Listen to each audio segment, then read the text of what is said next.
Say, kids, what time is it? It's kind of like watching TV, but, in your car. What is going on? 104.7 The K. Mike the Intern, Jay Stevens in our newly built and small video studio. Thanks for listening to this episode of At Home with Emily. That's not the wrong... Tyler, why is this on the teleprompter if I'm not supposed to read it? This is for some other show. Well, Jay's reading my teleprompter, but I was smarter than that. Well, I knew it's close to me. I thought this was mine. Dark Side of the Stream episode, yours would be there. Oh, hi. And I'm Jay Stevens. They didn't put anything there. Yeah, there's nothing to read.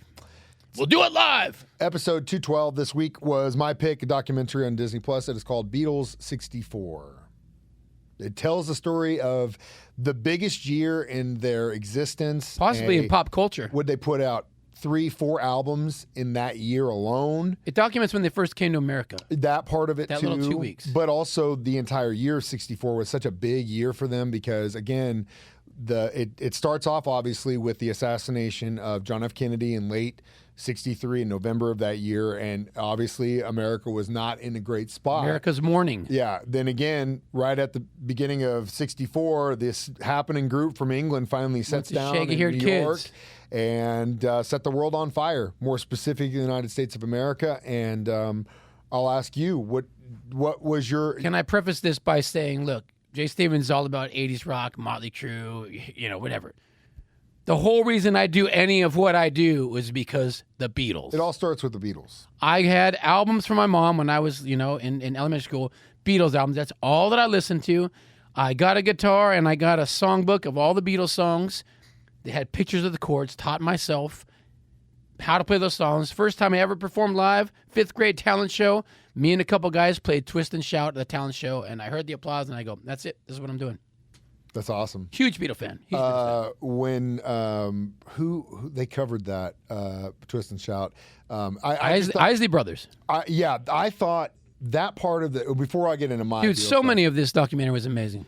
What I thought was amazing was the Beatles were really the first musicians in the world. I mean, Elvis had become famous using black music to help him become famous, but he never never acknowledged it. He never said, "Look, I was super into this guy or these guys or whatever." When the Beatles got big, they were like, "We love the Ronettes. We love the Isley Brothers. Everybody's like, what? We love the Miracles. What? We love Smokey Robinson." And because those soul bands had been on a touring circuit of Europe and Germany through the 50s and 60s, they would do good in the United States, but when they would go to the UK, when they would go to Germany and stuff, they would be huge. And if you remember when we did the Stax documentary, they told stories about their first time going to UK and how everyone was just like, "Oh my God, you guys are amazing." And they were like, "This is so crazy coming from a country with segregation." Yeah, back home they couldn't even go to the bathroom where everybody else did. Smokey Robinson's like, "I got a gun pulled on me for trying to use the bathroom one time."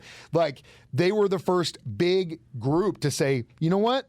This music is amazing, and we have no problem covering them, putting them on our records, giving them credit where credit's due." And they had met and knew all of these musicians through that circuit in Germany, so that when the Beatles came to the United States, Ronnie Spector's story was amazing, where she's like, John calls her and he's like, "We got to get out of here." Yeah, we're trapped in a hotel room. There's thousands of people outside. We can't go anywhere. So they sneak them out of the back and put them in a limo. They go to Harlem. Take them to barbecue joint. They're eating barbecue in Harlem, and nobody knows who they are. Nobody knew who they were. Thought them as just these Spanish dorks because they had no clue. I almost knocked down our. As you can see, we brought in props. The final record that the Beatles did release in 1964, and it is called "Beatles for Sale."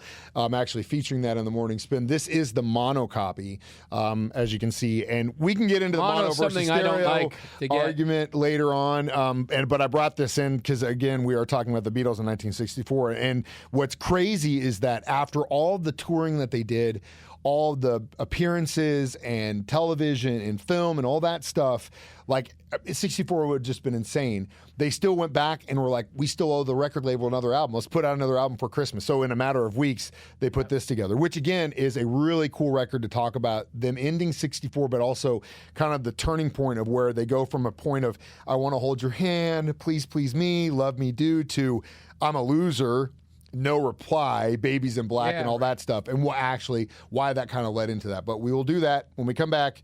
I'll tell you about my Beatles stories next. Dark Side of the Stream. We will see you guys again next time, is what it says on the prompter. in about a few minutes. Oh, okay. 104.7 The K, Mike the Intern, Jay Stevens back in the studio, Dark Side of the Stream, episode 212. This week was Beatles 64, which you can watch on Disney+. Martin Scorsese was a part of this thing and produced it. Well, props to the guys that filmed, that documented this, Yes. this moment in time, right? There was two, I guess there were brothers. Two dudes, yeah. Yeah, they were related. And they had a camera. They basically took a camera, and it was so cool to see. There was so much behind-the-scenes footage I'd never seen before. That was the cool part, right? Throughout this entire thing. And they were having them do cut like cues, like 255, 155, 156. So incredible. There must be so much more, but that part of it was incredible. And AI must have cleaned it up because it looked crystal clear, like high def. AI and also the audio portion of it too, and the performances. Seeing some of the performances they did in New York, in Miami, in DC on that first tour was also something I'd never seen before. And seeing these, I mean, these guys are like 21, 22 years old, and they're just goofy kids. Jay, record again, swear goofy to God. kids, and man. Dude, swear to God. being no thrust into into this madness. They even said, "Do you feel like you're some pop culture?" Conducting an orchestra over here. And Paul McCartney's like, "Pop? What are you talking about? Pop culture? We're not any pop culture thing. We're just some dudes." Well, I want to get to that in a second. I don't want to, because you brought up a point I wanted to make, and that is what Paul says now versus what I think the reality is, and we'll get that in a second. But you got to talk about your personal Beatles experience. Yes. The Beatles, what grabbed me was when I was probably 10 or 11, the White Album was the first thing that you have to have that personal experience with a band where you find something that you relate to. Most recently, I would say The Clash and London Calling. Like for years and years and years, I liked The Clash, but didn't really understand, and I didn't get the vibe until I was older, and then it just hit me, and I was like, oh my God, I completely get this now. That sometimes happens with bands. The Beatles, White Album. It wasn't until I was older that did I really appreciate the early records. I was always like, Revolver, Rubber Soul, and On are like my favorites. But then as I got older, these have become my favorites because of the musicianship on these albums are incredible. These are one or two takes, every single song. This band was so tight at this point, and what they were putting out was so unbelievable. Now, granted, I'm not saying like Revolver, Sgt. Pepper's, Abbey Road, the White Album, those are trash. They're not. They're phenomenal. They're masterpieces. What these guys did in 5 years, 6 years is unbelievable. Yeah, that was the crazy part. They were only around for so long. But it just, as you get older, it kind of comes with the Beatles. To me, it's like, what mood am I in? Sometimes I want to listen to Let It Be. Sometimes I want to listen to Beatles for Sale or With the Beatles. It matches my mood because I couldn't put a favorite. I couldn't tell you what my favorite was. Well, this documentary is really good at just documenting that moment in time, those 2 weeks when they came to America, and it was just madness. There was never a band like that where it was just madness. And people screaming, hysterics. They're like trying to figure out if it's like a sexual thing. Yeah, and well, it was. Which some women they interviewed them. They kind of, without saying it, that it was kind of a thing. Which I love that one woman who goes like, Elvis never really did anything for me. It was just it's too overly sexual. But then these got clean cut dudes, really cool. Pretty boys. Those were the guys. They were the first boy band. Man. Nice guys finish last. Sometimes isn't always the case. The other cool story I thought was amazing was Jack Douglas's story. Jack Douglas is a producer who produced John Lennon and Yoko later on. He started working on them, I think, on the Imagine record. I got goosebumps and teary-eyed. He also was a big part of what Aerosmith. I mean, their big records, Toys in the Attic, Rocks, all that stuff. That's all Jack Douglas. He and a buddy, when the Beatles got big or started to get big, were like, we got to go to the epicenter. So they, before anybody else, jump on a steamer, go to Liverpool, get busted because they're like, they had no idea. Yeah, they just showed up. And then they get busted, sneaking off the ship. They go down to a paper and basically say, hey, we're just here to find out where the Beatles are doing. Musicians here, we man. want to play. And front page of the paper. Front page of the paper.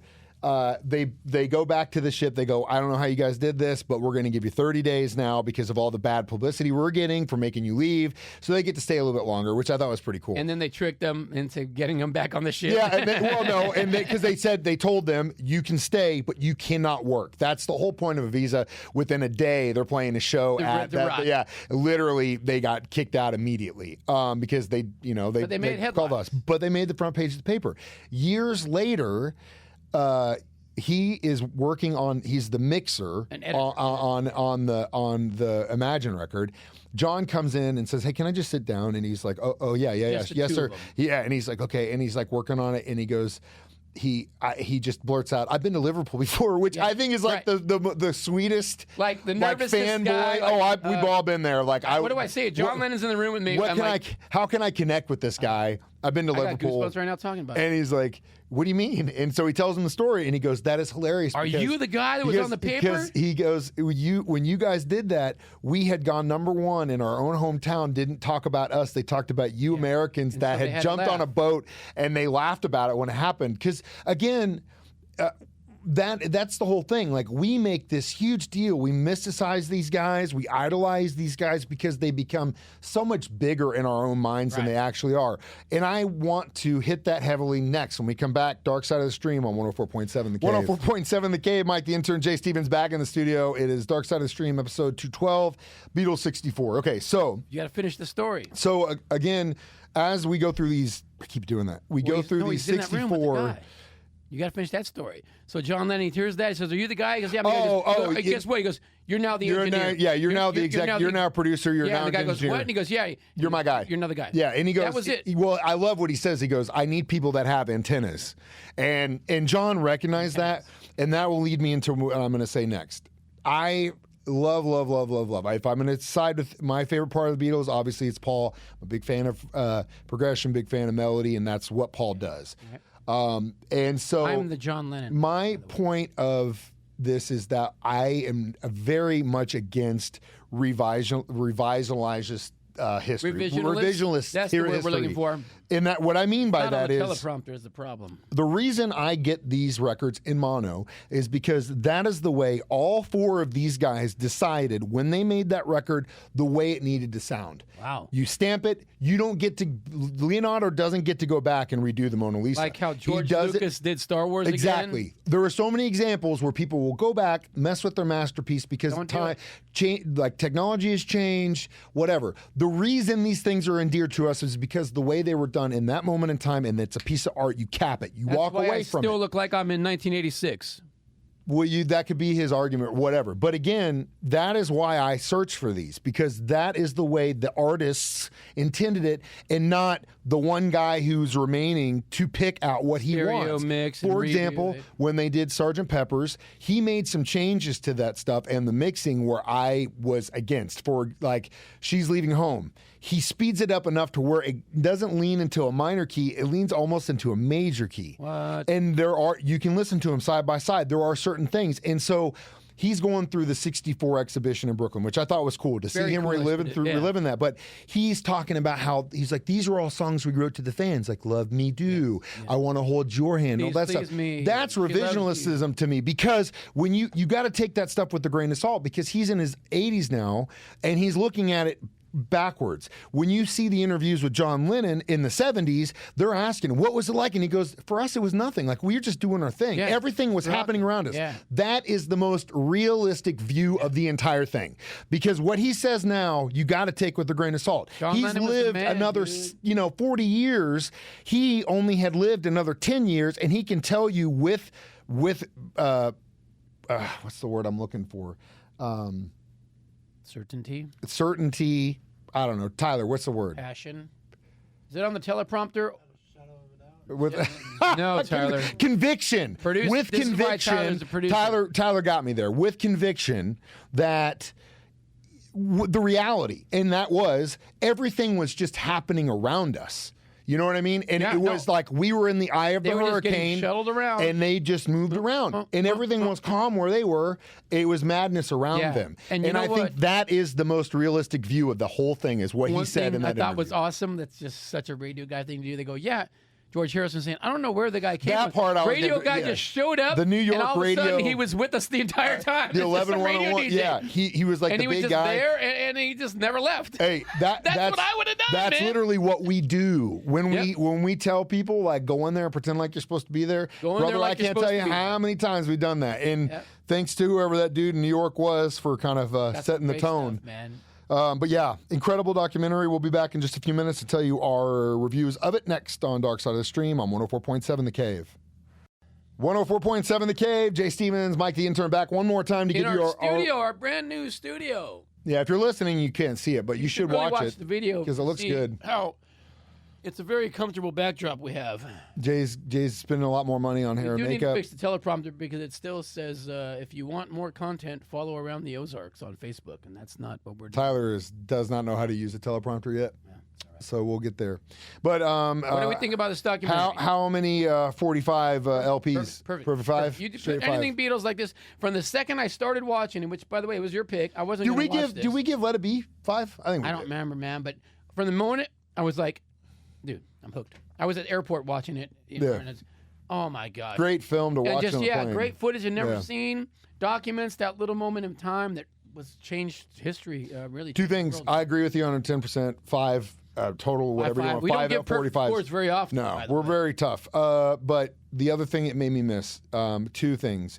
One, the fact that guys used to wear suits all the time. I think it looks slick as hell. Like, Sitting on a plane wearing a suit, dude. No way, man. dude. Not for me, And dude. train travel. I want to travel by travel. Let's go. Train travel so you bad. take the train from Chicago to Not here. from Springfield. Well, from Jefferson City to Chicago. Yeah, but I got to drive to Jeff City. If I'm going to drive 3 hours, I might as well just drive another 5 and have my car in Chicago, man. No, I want to ride It's crazy. a train, man. I want to ride a train Come on, too. ride a train. Get it connected to Springfield. If you're watching, guys. we do that? They're trying to get it. Who do we need to talk Amtrak. to? City manager. The state government and the federal government, and then Department of Transportation, all those things. Amtrak. Let's go. Make some phone calls. Jay, what are we watching next week?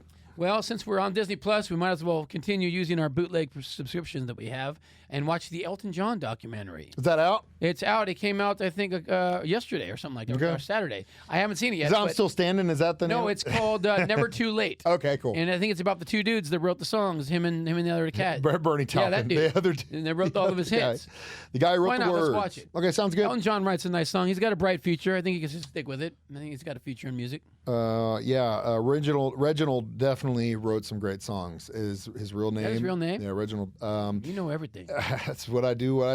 I know a little about a lot. Now we need to sign off. Stream this online, 1047thecave.com. You can watch it on Facebook Live or YouTube Live every I'm going Thursday to at modify 9. the teleprompter. Or you can go to 1047 The Cave is what we would say. .com. Right, .com. And download as a podcast, which you can do on our app as well, or listen to it live during my show at 9 a.m. or Jay's show at 6 p.m. every Thursday. Again, I'm Mike the Intern. That's Jay Stevens reminding you, We watch movies, so documentaries. you don't have to. to. Dark Side of Stream on 104.7 The Cave.